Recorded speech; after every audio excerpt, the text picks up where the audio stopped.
শিক্ষকরা যারা এই খারাপ কাজগুলো করে ওর হাত পা ভাঙ্গা এরপর জেলে ভরিয়ে থুন। এই আমরা চাই এই সমাজ হয়ে কি বলতে চান? সমাজে টাকা পয়সা দিয়ে তো আর আমার মায়ের মান সম্মান কেনা যায় না, যায় না।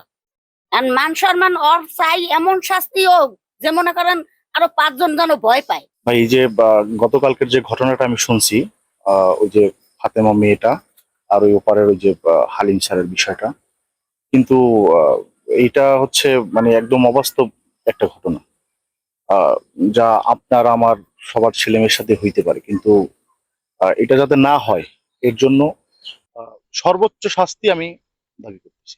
আমাদের কাছে এরকম গতকালকে তথ্য পাওয়ার পরে পুলিশ ঘটনাস্থল ভিজিট করেছে এবং ওই যে মানে কি বলে ভিকটিমের যে বাবা তাকে ওয়েলকাম করা হয়েছে, মানে গার্ডিয়ানকে। আমরা ভিকটিমকে পাইনি, তার সাথে কথা বলতে পারি নাই, সে নাকি অন্য থানা এলাকায় চলে গেছে, অন্য থানা এলাকায় বাড়ি। তার বাবাকে বলা হয়েছে একাধিকবার যে আপনারা যদি আইনগত সহায়তা চান থানায় আসেন, মেয়ে সহ কমপ্লেন দেন, আমরা ব্যবস্থা নেব।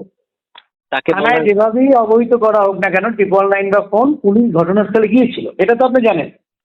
হ্যাঁ, ঘটনাস্থলে যাওয়ার পরে ভিকটিমের সাথে পুলিশের দেখা হয় নাই, এই তথ্যটুকু তো আপনি জানেন। সেটা আমি জানি না, তবে তাহলে তো জানেন, যেটা আমি বলি এটাই সঠিক। হ্যাঁ হ্যাঁ স্যার, তাহলে ওই যে ঘটনাস্থল থেকে আমরা তথ্য পেয়েছি, ঘটনাস্থলে পুলিশ পাঠানো হয়েছে, ঘটনাস্থলে গিয়ে আমরা ভিকটিমকে পাইনি। ঘটনাস্থল হচ্ছে যে সাক্ষ্য প্রমাণ বা উৎসুক যে লোকজন ছিল তাদের সাথে কথাবার্তা হয়েছে আমার পুলিশের, এবং ওখানে যে ভিকটিমের যে গার্ডিয়ান, অভিভাবক বলতে তার বাবা তিনি ছিলেন, তাকে বলা হয়েছে যে আপনি আপনার মেয়ে সহ থানায় আসেন, আপনি একটা কমপ্লেন দেন, আমরা আইনানুগ সেবা দেবো।